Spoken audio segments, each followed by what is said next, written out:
어느 날 아침 눈을 떴을 때 여러분의 통장에 찍힌 월급 액수는 그대로입니다.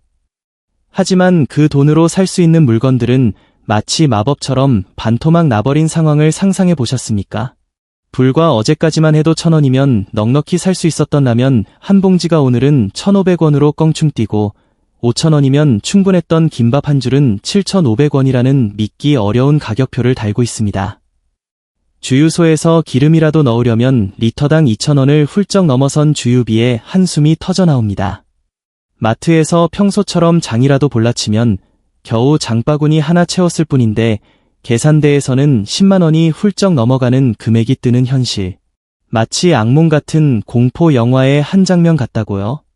혹은 머릿속으로 지어낸 비현실적인 시나리오일 뿐이라고 애써 믿고 싶으신가요?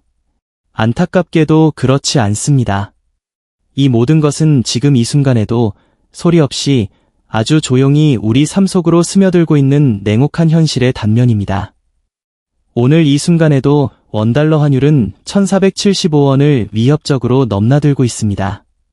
수많은 경제 전문가들은 마치 한 목소리처럼 경고합니다. 심리적 저지선이자 마지노선으로 여겨졌던 1,500원 돌파는 더 이상 예측의 영역이 아닌 시간 문제라고요. 이르면 올해 안에, 늦어도 내년 상반기에는 이 위험한 경계선이 맥없이 무너져 내릴 것이라고 말입니다. 연세대학교 김정식 명예교수는 현 추세대로라면 1,500원대는 물론 그 이상까지도 충분히 가능한 수준이라고 냉정하게 진단했습니다.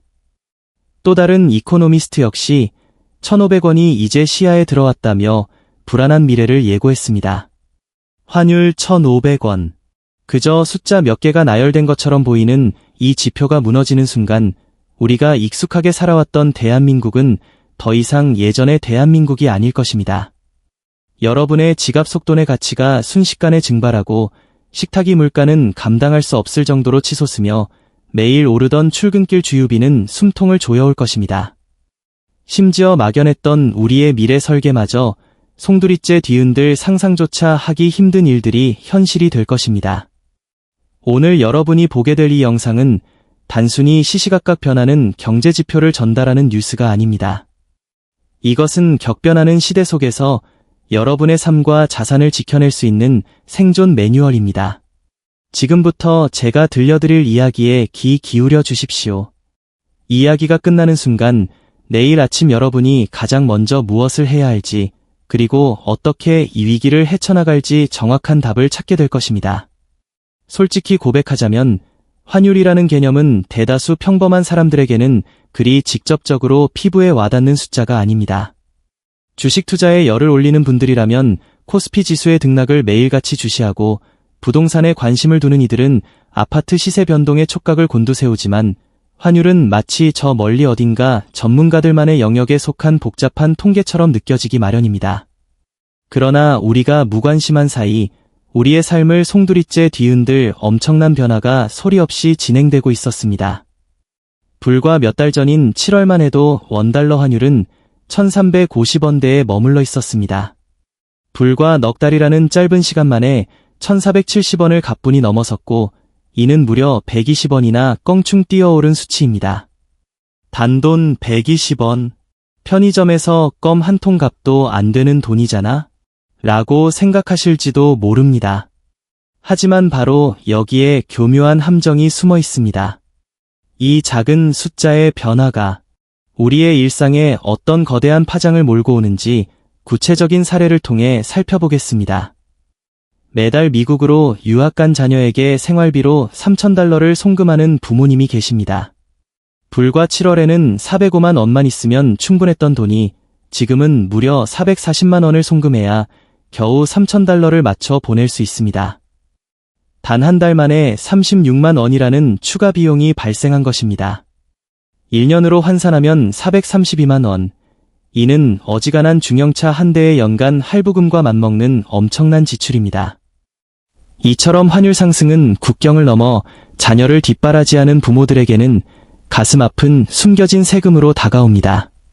실제로 미국 중앙일보의 보도에 따르면 지난 11월 둘째 주 기준으로 1천만 원을 송금했을 때 7월에는 약 7,380달러를 받을 수 있었지만 지금은 고작 6,800달러밖에 받지 못합니다. 똑같은 원화를 보냈는데도 580달러라는 적지 않은 금액이 허공으로 증발해버린 것입니다. 마치 지갑에 구멍이라도 난 것처럼 말입니다. 하지만 더 무서운 현실은 따로 있습니다. 방금 말씀드린 충격적인 상황이 서막에 불과하다는 점입니다. 한국은행이 발표한 자료를 들여다보면 우리의 삶에 직결되는 수입 물가가 무려 석 달 연속으로 가파르게 상승하고 있음이 확인됩니다. 지난 12월 수입 물가는 전월 대비 4% 상승했으며 전년 동기 대비로는 무려 7%나 폭등했습니다. 한국은행 관계자는 이 현상을 이렇게 설명합니다. 환율 상승이 원화 기준 수입 물가 상승에 직접적인 요인으로 작용하고 있으며 이렇게 오른 수입 물가는 일정 시차를 두고 소비자 물가 전반에 걸쳐 강력한 상승 압력으로 작용할 것입니다. 이 말인즉슨 지금 이 순간 오르고 있는 수입 물가가 단 한두 달 뒤에는 여러분이 마트에서 집어드는 모든 물건의 가격에 고스란히 반영되어 전가된다는 뜻입니다. 이미 그 불길한 징조들은 우리 일상 곳곳에서 확연히 드러나고 있습니다. 얼마 전 인터넷 커뮤니티에서는 만원 칼국수가 뜨거운 감자로 떠올라 화제가 되기도 했습니다. 높아진 환율이 수입 원자재 물가를 걷잡을 수 없이 밀어올리고 그 여파가 외식 물가라는 형태로 우리 식탁을 직접적으로 위협하고 있는 것입니다. 한 대학 교수는 이러한 현상을 보다 심층적으로 분석하며 다음과 같이 설명했습니다. 이는 단순히 식당 주인들이 이윤을 더 남기기 위해 가격을 올리는 것이 아닙니다. 고환율이라는 거대한 파도가 수입 물가를 강제로 밀어올리고 있으며 이 상승 압력이 최종적으로 외식 물가에 전이되는 말 그대로 전이 현상입니다. 실제로 국내 식품 제조업의 원재료 수입 의존도는 경악스러울 정도로 높습니다. 무려 약 70%에 육박합니다. 우리가 매일 아침 먹는 빵, 출출할 때 즐겨 찾는 라면과 과자, 갈증을 해소해주는 음료수에 들어가는 핵심 재료들인 밀, 대두, 옥수수, 그리고 원단까지 이 모든 것이 해외에서 달러를 주고 들여오는 수입품입니다. 환율이 오르면 이 모든 식탁의 기본 재료들이 예외 없이 비싸질 수밖에 없습니다. 기업들의 재무제표를 봐도 그 심각성은 여실히 드러납니다. CJ 제1제당은 3분기 사업 보고서에서 환율이 10% 상승할 경우 세후 이익이 약 13억 원 감소할 것이라고 예측했습니다. 동원 F&B는 환율이 10원 오를 때마다 영업이익이 약 20억 원이나 감소할 것으로 추정했습니다. 이처럼 기업들이 막대한 손실을 감당해야 한다면 과연 어떤 일이 벌어질까요? 답은 자명합니다. 기업들은 손해를 만회하기 위해 당연히 제품 가격을 올릴 것입니다. 그리고 그로 인한 모든 비용은 다른 누구도 아닌 고스란히 소비자이자 이 글을 읽는 여러분의 몫으로 전가될 것입니다. 하지만 이 모든 것보다 더욱 충격적이고 심지어 섬뜩하기까지 한 반전이 지금부터 펼쳐집니다. 바로 우리 스스로가 위기를 가속화하고 있다는 사실입니다. 2020년 초 전 세계를 덮친 코로나19 팬데믹을 기억하십니까? 마트에서 라면이 동인하고 화장지가 품귀 현상을 빚으며 온 국민이 사재기에 혈안이 되었던 그 시기를 떠올려 보십시오. 정말 라면이 부족해서였을까요? 혹은 화장지를 쓸 수 없게 될까 봐 두려워서였을까요? 아닙니다. 다른 사람들이 미친 듯이 사재기를 하는 것을 보고 나도 사지 않으면 나중에 큰일 나겠다는 막연한 불안감과 공포에 휩싸여 덩달아 물건을 쓸어 담았던 것입니다. 그 결과는 어땠습니까? 정말로 물건이 없어지고 가격은 천정부지로 치솟는 자기실현적 예언이 현실이 되었죠. 지금 이와 똑같은 현상이 대한민국 외환시장에서 벌어지고 있습니다. 겉으로 보기에는 외환시장은 지극히 단순한 경제원리로 작동하는 것처럼 보입니다. 달러가 필요한 사람은 원화를 주고 달러를 사고 달러를 가진 사람은 달러를 팔아 원화를 받습니다. 수요와 공급의 법칙이 철저히 적용되는 정상적인 시장 논리 말입니다. 하지만 그 속을 깊이 들여다보면 코로나19 팬데믹 당시의 마트 풍경과 소름 끼치도록 흡사합니다. 지금 한국의 기업들과 개인들이 미친 듯이 달러를 사모으고 있습니다. 최근 3분기 기준으로 국내 기업들의 외화 예금 월 평균 잔액은 무려 918억 8천만 달러에 달하며 이는 역대 최고 수준을 기록했습니다. 한화로 환산하면 약 103조 원이 넘는 엄청난 규모입니다. 상식적으로 수출 대금을 달러로 받았다면 국내에서 사업을 영위하기 위해 이를 원화로 바꾸는 것이 정상적인 경제 활동입니다. 하지만 기업들은 지금 달러를 팔지 않고 고스란히 들고 있습니다. 환율이 더 오를 것이라는 기대감 혹은 불안감 때문입니다.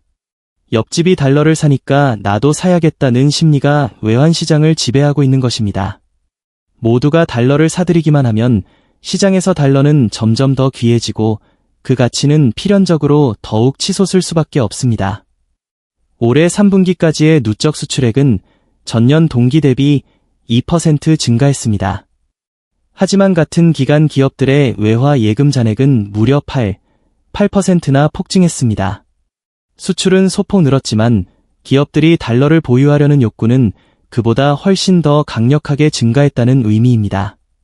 이는 즉 수출 기업들이 벌어들인 달러를 원화로 환전하지 않고 그대로 금고에 쌓아두고 있다는 명백한 증거입니다. 개인들 역시 마찬가지입니다. 국내 4대 시중은행의 11월 18일 기준 달러 보험 판매액은 1조 5천억 원을 돌파하며 역대 최대치를 기록했습니다. 이는 달러로 보험료를 내고 나중에 달러로 보험금을 받는 상품으로 앞으로 환율이 계속 오를 것이라는 예상에 기반하여 가입하는 것입니다. 이른바 서학개미들, 즉 해외 주식에 투자하는 개인 투자자들도 같은 심리입니다.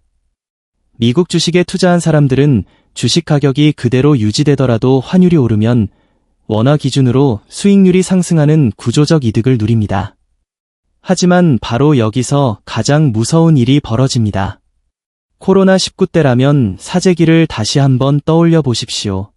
모두가 라면을 사들이기만 하면 시장에서는 정말로 라면이 동인하고 가격이 폭등합니다.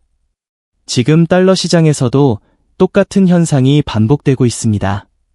모두가 달러를 사들이기만 하고 시장에 내놓지 않으면 달러는 점점 더 귀한 자원이 되고 환율은 멈출 줄 모르고 계속해서 올라갑니다. 더욱이 섬뜩한 사실은 이러한 현상이 스스로 가속화된다는 점입니다. 환율이 오르니까 더 많은 사람들이 달러를 사들이고 더 많은 사람들이 사들이니까 환율은 더욱 오르고 환율이 더 오르니까 또다시 달러를 사들이는 그야말로 끝없이 반복되는 악순환의 고리가 형성되는 것입니다.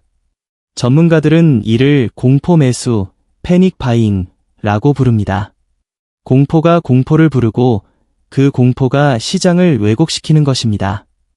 이처럼 공포 매수가 촉발한 환율 상승의 파도는 가장 먼저 그리고 가장 치명적으로 수입 의존도가 높은 업종을 덮칩니다. 이 네 가지 핵심 산업을 반드시 기억하십시오. 정유, 항공, 철강, 그리고 식품. 이들이 흔들리면 대한민국의 근간이 흔들립니다.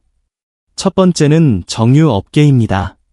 대한민국은 원유 한 방울 나지 않는 나라이기에 국내 정유 회사들은 연간 10억 배럴이 넘는 막대한 양의 원유를 전량 해외에서 달러로 사들여야만 합니다. 10억 배럴이라는 숫자가 얼마나 거대한 양인지 감이 오십니까? 하루 평균 약 270만 배럴을 수입합니다. 매일매일 셀 수 없는 천문학적인 달러가 해외로 빠져나가고 있는 것입니다. SK이노베이션의 3분기 보고서를 보면 환율이 10% 오를 경우 법인세 차감 전 순이익이 약 1,544억 원 감소할 것으로 분석되었습니다. 만약 환율이 현재 1,400원에서 1,500원으로 100원 상승한다면 이는 약 6%의 환율 상승에 해당하며 단순 비례 계산만으로도 약 900억 원에 달하는 막대한 손실이 발생합니다. 정유 회사가 이런 손실을 감당하면 어떻게 되겠습니까? 당연히 유류세를 인상하고 이는 곧 전국 주유소의 기름값 상승으로 직결됩니다. 여러분이 매일 출근길에 차에 넣는 휘발유 가격이 오르고 대중교통 요금마저 들썩입니다. 더 나아가 이 모든 상품을 운반하는 물류비가 폭등하며 결국 모든 상품의 가격 인상으로 이어지는 연쇄적인 재앙이 시작됩니다. 두 번째는 항공업계입니다. 항공사의 영업비용 중 가장 큰 비중을 차지하는 것이 바로 유류비인데 무려 약 30%에 달합니다. 여기에 항공기 리스료, 정비 비용, 심지어 해외 체류하는 승무원들의 체류비까지 전부 달러로 결제해야 합니다. 대한항공의 경우 올해 3분기 말 기준 순회화 부채가 약 48억 달러에 달합니다. 환율이 단 10원만 올라도 약 480억 원의 외화평가 손실이 발생합니다. 만약 환율이 1,400원에서 1,500원으로 100원 오르면 무려 4조 8천억 원이라는 상상하기 힘든 손실이 항공사의 재무제표를 강타할 것입니다. 이 엄청난 손실을 메우기 위해 항공사는 무엇을 할까요? 항공권 가격을 올리는 수밖에 없습니다. 이는 곧 해외여행의 꿈이 비싸지는 것을 넘어 국제 비즈니스와 관광 산업 전반의 침체로 이어지는 치명적인 결과를 낳습니다. 세 번째는 철강 업계입니다.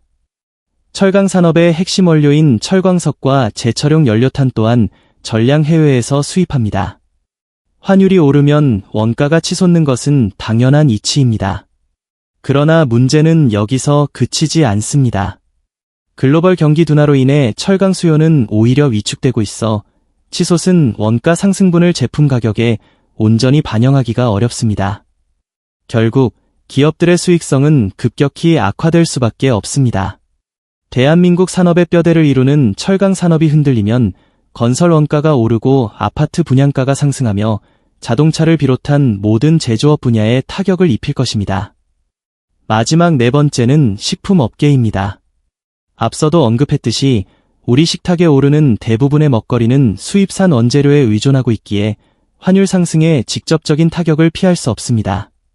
롯데헬푸드는 원달러 환율이 10% 변동할 경우 35억 원의 세전 손익 영향을 받으며 CJ 제1제당은 10% 상승 시 세후 이익이 13억 원 감소할 것으로 보고했습니다.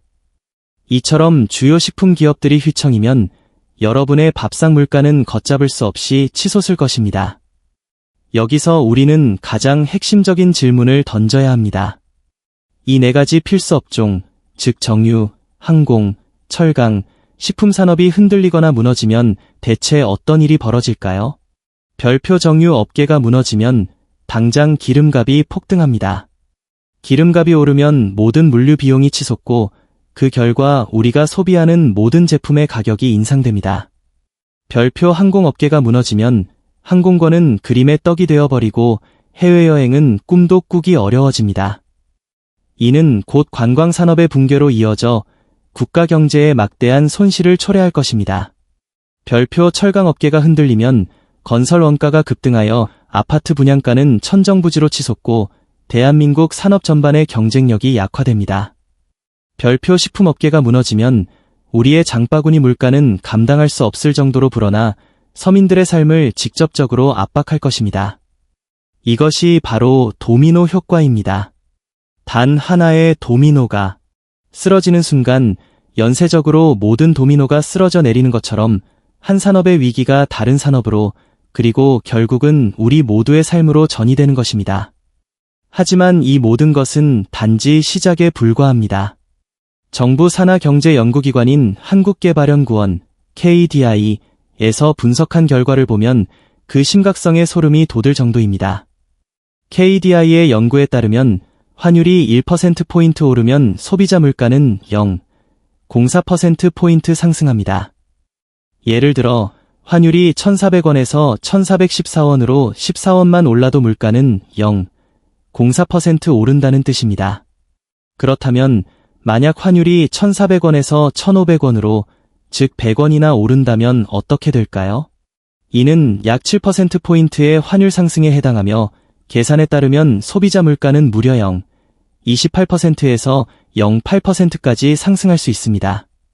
현재 한국은행의 물가 안정 목표치가 2%임을 감안할 때 환율이 1,500원을 돌파하는 순간 이 물가 목표치를 지키는 것은 거의 불가능에 가까워집니다. 통제 불능의 인플레이션이 현실이 될 수 있다는 강력한 경고인 것입니다. 더욱 무서운 사실은 이 수치들이 평균값이라는 점입니다. 어떤 품목들은 평균치보다 훨씬 더 많이 폭발적으로 오를 수 있다는 의미입니다. 한국은행이 발표한 자료를 보면 석유류 가격 상승률은 지난 9월에 2.3%였지만 10월에는 4.8%로 2배 이상 폭등했습니다. 이는 환율 상승과 국제 유가 상승이라는 두 가지 악재가 동시에 작용한 결과입니다. 물가가 이렇게 걷잡을 수 없이 오르면 한국은행은 금리 인하라는 카드를 사용하기가 극도로 어려워집니다. 통상적으로 중앙은행은 경기가 침체될 때 경기를 부양하기 위해 금리를 인하하지만 물가가 치솟는 상황에서는 금리 인하가 오히려 물가 상승을 부추길 수 있기 때문에 선뜻 금리를 내릴 수 없게 됩니다. 이는 진퇴양난, 진퇴양난의 상황으로 한국 경제는 심각한 딜레마에 빠질 수밖에 없습니다. 금리를 낮추면 물가는 걷잡을 수 없이 치솟을 테니 말입니다. 그렇다면 금리를 낮출 수 없는 상황이 지속된다면 우리 경제는 어떻게 될까요? 그 파장은 상상 이상으로 심각할 것입니다. 우선 대출을 받은 수많은 사람들은 천정부지로 치솟는 이자 부담에 허덕일 수밖에 없습니다. 매달 나가는 높은 이자는 가계의 재정 상태를 압박하고 이는 곧 소비 위축으로 이어집니다. 기업들 또한 마찬가지입니다. 높은 금리는 투자 심리를 위축시키고 신규 사업 추진은 물론 기존 사업 유지조차 버거워집니다. 생산 활동이 둔화되고 고용이 감소하면서 경기는 깊은 침체의 늪으로 빠져들 것입니다. 결국 우리 모두의 삶이 더욱 팍팍해지고 경제 전반이 활력을 잃게 되는 악순환에 빠지는 셈입니다. 최근 서울신문이 국내 경제 전문가 10인을 대상으로 진행한 설문조사 결과는 이러한 우려를 더욱 분명히 보여줍니다.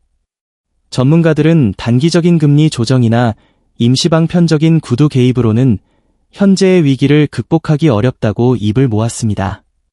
이들은 한 목소리로 경제 성장률을 근본적으로 끌어올리고 투자 환경을 안정화할 수 있는 구조적인 처방이 시급하다고 강조했습니다. 지금 우리가 직면한 상황은 단순한 일시적 파고가 아니라 경제 시스템 전반에 걸친 구조적인 문제라는 것입니다. 마치 깊은 병에 걸린 환자에게 밴드만 붙여주는 식으로는 결코 치료될 수 없으며 과감하고 고통스러운 수술이 필요하다는 비유는 현 상황의 심각성을 더욱 잘 드러냅니다. 그렇다면 정부는 이 복잡하고 고통스러운 문제를 어떻게 풀어나가려 할까요? 정부가 꺼내든 카드는 바로 국민연금이었습니다. 2025년 11월 24일 기획재정부와 보건복지부, 한국은행, 그리고 국민연금공단이 전례 없는 사자협의체를 구성한 것은 이러한 절박한 상황인식을 보여줍니다. 이 협의체의 최우선 목표는 바로 치솟는 환율을 안정시킬 대책을 마련하는 것이었습니다. 이 대책의 핵심은 국민연금의 환해지, 커런시 해징입니다. 좀 더 자세히 설명하자면 국민연금이 해외에 투자해 보유하고 있던 주식이나 채권 같은 자산들을 매각하여 달러를 국내로 회수하는 방식입니다. 이렇게 시장의 달러 공급이 늘어나면 자연스럽게 원화 가치가 안정되고 환율 상승 압력이 완화될 것이라는 기대가 담겨 있습니다. 국민연금은 총 해외 자산의 최대 15%까지 이러한 전략적 환해지를 단행할 수 있는 여력을 가지고 있습니다. KB국민은행의 이민혁 이코노미스트는 원달러 환율이 1480원대에 진입할 경우 이러한 전략적 환해지 발동이 가능한 구간이라고 분석하며 정부의 고심을 엿볼 수 있게 했습니다. 이 소식, 과연 희망적으로 들리십니까? 국민연금이라는 거대한 기금이 나선다면 정말 환율을 잡을 수 있을 것 같습니까? 하지만 여기에는 피할 수 없는 치명적인 함정이 도사리고 있습니다. 바로 환해지를 실행하는 순간 국민연금의 수익률이 떨어질 수밖에 없다는 점입니다. 해외 자산을 팔아 원화로 바꾸는 것은 해외 투자를 통해 얻을 수 있었던 잠재적 수익을 포기하는 것과 다름없습니다. 더 나아가 환율 변동으로 인한 손실까지 감수해야 할 수도 있습니다. 국민연금은 단순한 투기 자금이 아닙니다. 바로 우리의 노후 자금입니다. 우리의 미래를 책임질 소중한 자산입니다. 만약 국민연금의 수익률이 하락한다면 이는 곧 미래에 우리가 받게 될 연금액이 줄어든다는 것을 의미합니다. 명지대학교 우석진 교수는 이러한 상황에 대해 국민연금의 국내 증시 안전판 역할을 과도하게 기대하는 것은 바람직하지 않다며 강력한 경고의 메시지를 던졌습니다. 바로 여기서 우리 사회는 다시 한번 딜레마에 빠집니다. 환율을 안정시키기 위해서는 국민연금이라는 최후의 보루를 사용해야 합니다. 하지만 그렇게 되면 우리의 노후 자금은 줄어들게 됩니다. 반대로 환율을 잡지 않고 방치하면 물가는 걷잡을 수 없이 오르고 경기는 바닥으로 추락할 것입니다. 어떤 선택을 하든 결국 피해를 보는 것은 고스란히 국민뿐이라는 잔혹한 현실이 우리를 짓누르고 있습니다. 그렇다면 정부는 왜 이런 진퇴양난의 상황까지 몰리게 된 것일까요? 왜 이러한 위기의 징후들을 미리 감지하고 막아내지 못했을까요? 그 답은 의외로 간단하지만 동시에 매우 절망적입니다. 막을 수 없었기 때문입니다. 지금 한국 경제는 단순히 예측 가능한 변동성을 넘어 세 가지 거대한 흐름이 동시에 휘몰아치며 달러 유출을 가속화하고 있기 때문입니다. 첫 번째 흐름은 바로 서학개미로 불리는 개인 투자자들의 공격적인 해외 투자입니다. 국내 증시의 부진과 낮은 수익률에 실망한 한국의 수많은 투자자들이 더 높은 수익을 찾아 미국 주식시장으로 눈을 돌리고 있습니다. 이는 단순히 돈을 해외로 보내는 것을 넘어 달러를 대규모로 구매하여 미국 시장으로 송금하는 행위로 이어집니다. 올해 개인 투자자들의 해외 투자 규모는 작년보다 훨씬 더 폭발적으로 증가하며 국내 외환 시장에 상당한 압력을 가하고 있습니다. 두 번째는 기업들의 대미 직접 투자입니다. 최근 한미 관세 협상 타결 이후 한국의 주요 대기업들은 미래 성장 동력 확보와 미국의 통상 압력에 대응하기 위해 대규모 미국 현지 공장 건설을 결정했습니다. 향후 10년간 최대 200억 달러에 달하는 막대한 투자가 예정되어 있는데 이 역시 결국 달러가 한국을 떠나 해외로 유출되는 거대한 흐름의 일부입니다. 기업의 생존과 성장을 위한 불가피한 선택이지만 단기적으로는 외환 시장에 부담을 줄 수밖에 없습니다. 마지막은 외국인 투자자들의 증시 이탈입니다. 글로벌 경기 침체와 한국 경제의 불확실성에 대한 우려가 커지면서 외국인 투자자들은 한국 주식을 팔아치우고 본국으로 달러를 송금하고 있습니다. 지난 11월 첫째 주에만 외국인 투자자들이 코스피 시장에서 무려 7조 1,511억 원어치의 주식을 순매도했습니다. 외국인들이 한국 주식을 팔고 그 대금을 달러로 바꿔나가면서 한국에서 달러는 마치 봇물 터지듯 빠져나가고 있는 것입니다. 이 세 가지 거대한 달러 유출 흐름이 동시에 그리고 전례 없는 규모로 발생하고 있습니다. 달러가 한국을 빠져나가니 환율이 오르는 것은 너무나 당연한 경제 법칙입니다. 하지만 여기서 더 무서운 사실은 이러한 현상이 단순히 일시적인 것이 아니라는 점입니다. 현대경제연구원 보고서에 따르면 최근의 환율 급등은 불확실한 대외 여건이 미치는 영향이 지대하다고 분석됩니다. 전 세계적으로 경기 침체 우려, 지정학적 리스크, 에너지 위기 등 시장이 가장 깊이 우려하는 불확실성이 증폭되는 국면에서 대외 의존도가 높고 위험 자산으로 분류되는 원화의 가치는 더욱 가파르게 절하되고 있습니다. 세계 경제가 불안정해지면 투자자들은 본능적으로 안전한 자산을 찾게 됩니다. 그렇다면 안전한 자산이란 무엇일까요? 바로 달러나 금 같은 자산입니다. 안타깝게도 원화는 국제시장에서 안전한 자산으로 분류되지 못하고 있습니다. 따라서 글로벌 불확실성이 커지면 커질수록 사람들은 원화를 팔고 달러를 사들이는 현상이 더욱 심화되는 것입니다. 고려대학교 강성진 교수는 이러한 상황을 두고 과거 제조업 중심의 한국 경제에 대한 국제사회의 신뢰가 약해지면서 달러가 국내로 유입되는 힘이 현저히 줄었다고 날카롭게 지적했습니다. 신한투자증권 조용구 연구원 역시 국내 성장률이 2010년대 후반부터 미국보다 낮아지기 시작하면서 펀더멘탈, 기초체력, 이 약화된 흐름이 고착화된 것이 근본적인 문제라고 평가했습니다. 한마디로 정리하자면 이렇습니다. 한국 경제의 체력이 과거만 못하다는 것입니다. 세계 경제에서 한국의 위상이 예전 같지 않고 성장 잠재력에 대한 의구심이 커지면서 달러가 한국으로 들어올 이유가 줄어들고 있는 것입니다. 이러한 구조적 약화는 결국 환율 1,500원 돌파가 시간 문제라는 암울한 예측으로 이어집니다.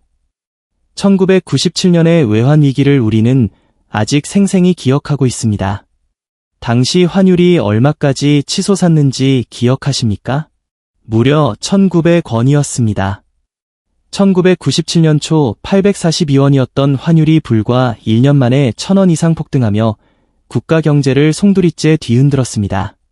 그때 무슨 일이 있었습니까? 수많은 기업들이 줄줄이 도산하고 건실했던 은행들이 파산했으며 실업률은 8, 7%까지 치솟아 거리에는 일자리를 잃은 실직자들이 넘쳐났습니다. 온 국민이 한마음으로 금 모으기 운동에 참여하며 국가를 구하기 위해 몸부림쳤던 아픈 역사가 있습니다. 하지만 이창용 한국은행 총재는 지금은 그때와 다르다고 단언했습니다. 그는 과거에는 환율 상승이 대외 부채 상환 부담으로 이어져 신용위기를 초래했지만 지금은 한국이 대외 순자산국으로서 환율 변동이 곧바로 경제위기로 이어지지 않는 구조라고 설명했습니다. 대외 순자산국이라는 것은 한국이 외국에 투자한 돈이 외국인이 한국에 투자한 돈보다 훨씬 많다는 의미입니다. 즉, 외국인 투자자들이 설령 한국에서 모든 돈을 인출해 나간다 해도 한국이 해외에 보유하고 있는 자산이 더 많기 때문에 국가부도 같은 극단적인 상황은 발생하지 않을 것이라는 뜻입니다. IMF 외환위기 때와 같은 국가적인 파산은 없을 것이니 너무 걱정하지 말라는 메시지인 셈입니다. 그러나 말입니다. 국가 부도가 나지 않는다고 해서 우리 각자의 삶이 안전하다는 뜻은 결코 아닙니다. 경향신문 사설은 다음과 같이 경고합니다. 올해 1월부터 이달 10일까지 평균 환율이 1,412, 01원으로 외환 위기 직후인 1998년 연평균치인 1,394, 97원을 이미 넘어섰다.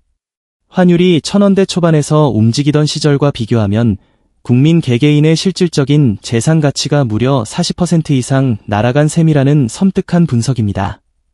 국가 부도는 막을지 몰라도 우리의 월급과 저축, 그리고 모든 돈의 가치는 속절없이 줄어들고 있습니다. 물가는 치솟고 월급은 제자리 걸음이며 실질적인 구매력은 급격히 하락하고 있습니다. 그래서 환율 1,500원 돌파가 더욱 무서운 것입니다. IMF 때처럼 드라마틱한 국가부도 사태는 일어나지 않을지 몰라도 우리의 삶의 질은 마치 끓는 물 속의 개구리처럼 서서히 그리고 고통스럽게 하락할 것입니다. 뜨거운 물에 갑자기 넣어지면 개구리는 깜짝 놀라 뛰쳐나오지만 미지근한 물에 넣고 천천히 온도를 높이면 뜨거운 줄도 모르고 죽어버리는 것처럼 말입니다. 지금 우리는 딱 그 상황에 처해 있습니다. 이제 가장 중요하고 현실적인 질문을 던져야 할 때입니다.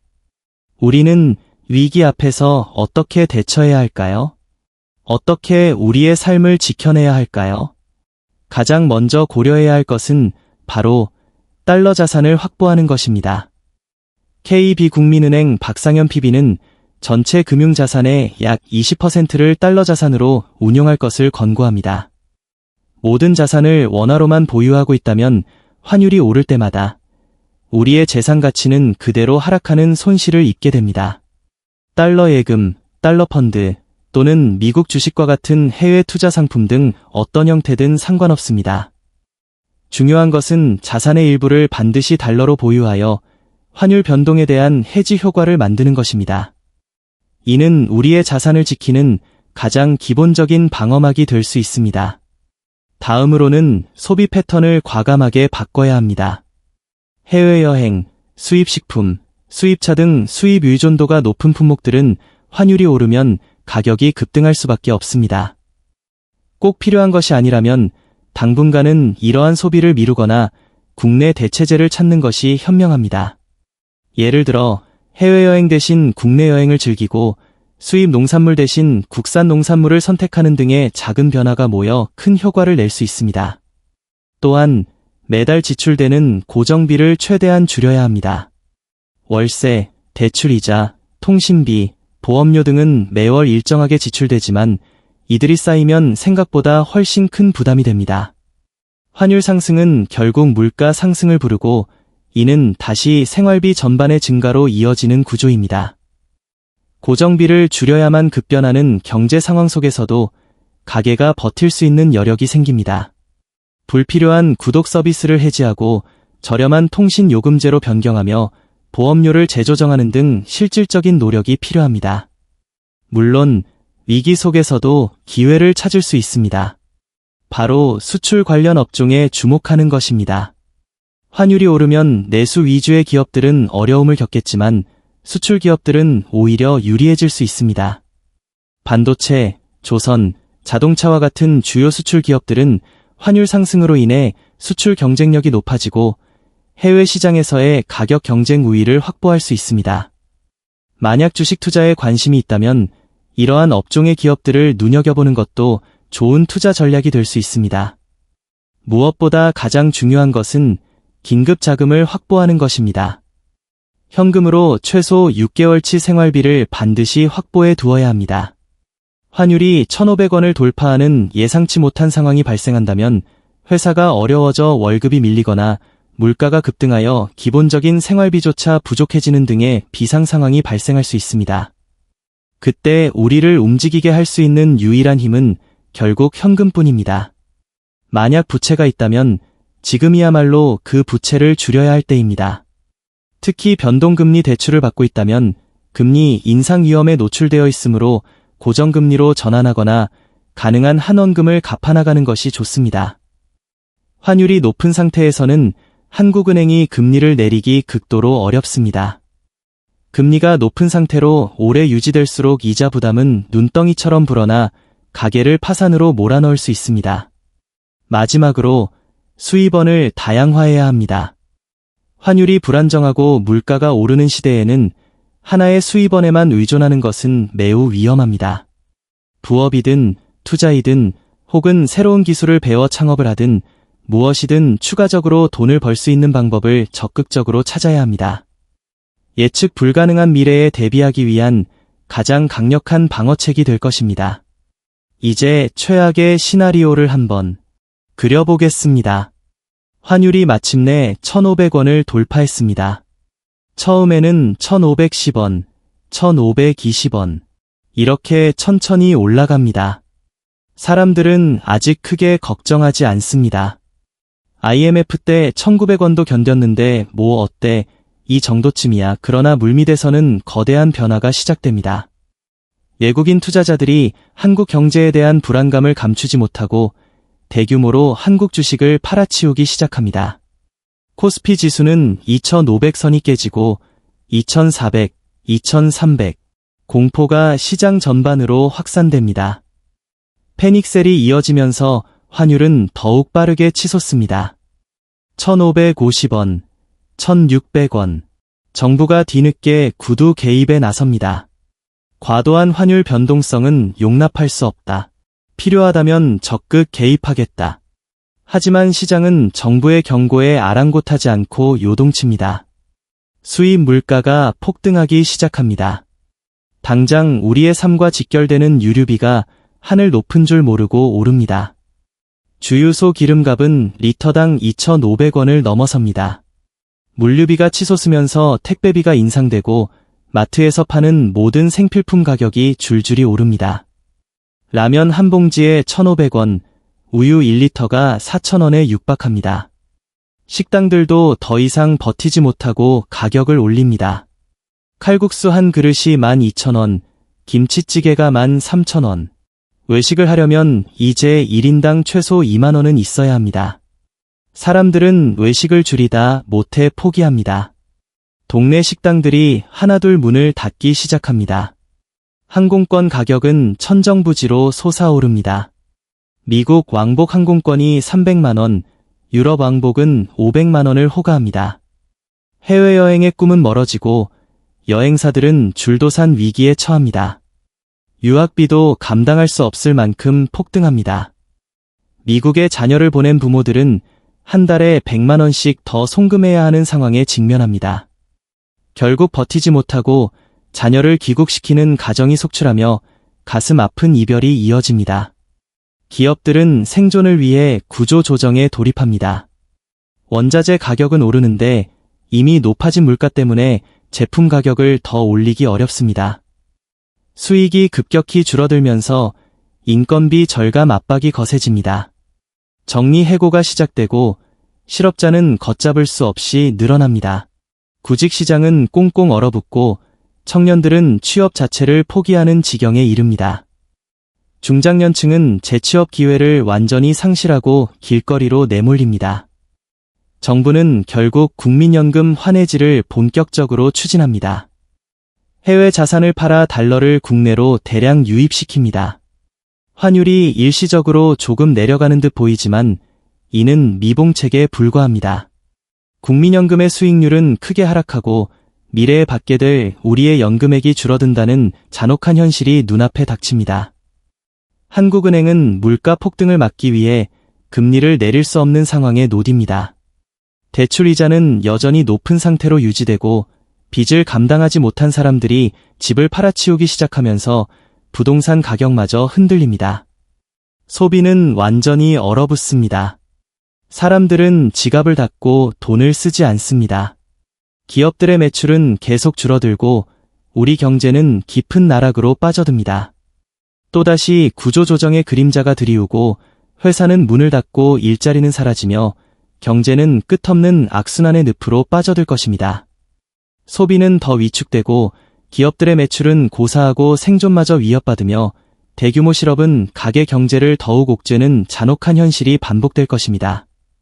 바로 이것이 환율 1,500원 시대가 도래했을 때 우리가 마주하게 될 냉혹한 시나리오입니다. 하지만 이 암울한 예측 속에서도 희망의 빛은 존재합니다. 이 거대한 파고를 피할 수 없다면 우리는 그 위에서 파도를 타는 법을 배워야 합니다. 환율 1,500원 시대는 분명 위기이지만 동시에 현명하게 대비한 이들에게는 새로운 기회의 문을 열어줄 수도 있습니다. 무기력하게 주저앉을 것인가? 아니면 이 폭풍 속에서 더 단단해질 것인가? 선택은 우리의 몫입니다. 가장 먼저 자산을 분산하는 전략은 선택이 아닌 필수입니다. 모든 달걀을 한 바구니에 담는 어리석음은 절대 범하지 마십시오. 오직 원화만을 고집하는 것은 스스로를 위험에 빠뜨리는 일입니다. 달러, 금, 부동산, 그리고 우량한 주식 등 다양한 자산에 투자하여 위험을 분산해야 합니다. 환율이 치솟을 때 달러 자산은 당신의 원화 가치 하락을 상쇄하는 강력한 방패가 될 것이며 물가가 폭등할 때 금은 인플레이션 해지로서 그 가치를 발휘할 것입니다. 어느 한 자산에 몰두하는 것은 언제든 예기치 못한 충격에 취약할 수 있습니다. 분산만이 최고의 방어이며 당신의 자산을 지켜낼 유일한 길입니다. 특히 전체 자산의 최소 20%는 언제든 동원 가능한 현금으로 보유해야 합니다. 유동성이 확보된 현금은 위기의 순간에 당신을 움직이게 하는 유일한 수단이 됩니다. 남들이 공포에 질려 패닉 셀링을 할 때 당신은 현금을 이용해 저평가된 우량 자산을 매수할 기회를 잡을 수 있습니다. 또한 예상치 못한 생활고나 긴급 상황에 대한 완충제 역할도 톡톡히 해낼 것입니다. 현금은 단순한 돈이 아니라 위기 속에서 당신에게 선택권을 부여하는 전략적 자산임을 명심하십시오. 다음으로 중요한 것은 바로 스스로 가치를 창출할 수 있는 능력, 즉 휴먼 캐피탈을 기르는 것입니다. 회사가 기울거나 심지어 산업 자체가 통째로 무너지는 극단적인 상황에서도 당신이 가진 고유한 기술과 능력으로 얼마든지 돈을 벌 수 있는 자생력을 갖춰야 합니다. 빠르게 변화하는 디지털 시대에 가장 강력한 무기가 될 프로그래밍을 배우십시오. 글로벌 경제 시대의 필수 언어인 영어를 마스터하십시오. 생각을 명확하게 전달하고 설득력을 높이는 글쓰기 능력을 키우십시오. 미디어 콘텐츠가 넘쳐나는 시대의 영상 편집 기술은 더 이상 선택이 아닙니다. 어떤 분야든 좋습니다.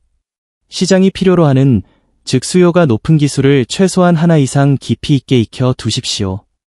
이는 당신의 경제적 독립성을 보장하는 강력한 생존 무기가 될 것입니다.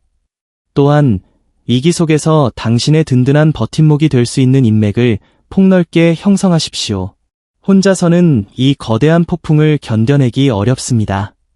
신뢰를 바탕으로 한 관계망은 정보의 보고이자 때로는 예상치 못한 기회를 가져다주며 심리적 지지 기반이 되어줄 것입니다. 어려움에 처했을 때 기꺼이 도움의 손길을 내밀고 함께 지혜를 모을 수 있는 사람들과 끈끈한 관계를 지금부터 구축해 나가십시오. 이들은 당신이 예상치 못한 난관에 부딪혔을 때 가장 먼저 당신을 일으켜 세워줄 소중한 자산이 될 것입니다. 마지막으로 그 어떤 것보다 중요한 것은 바로 사람과의 연대입니다. 위기는 혼자 견디는 것이 아닙니다. 사랑하는 가족과 솔직하게 대화하고 현재의 상황을 공유하며 함께 미래를 위한 계획을 세우십시오. 가족은 위기를 함께 헤쳐나가는 가장 강력한 공동체이며 서로의 존재 자체가 커다란 위안과 힘이 됩니다.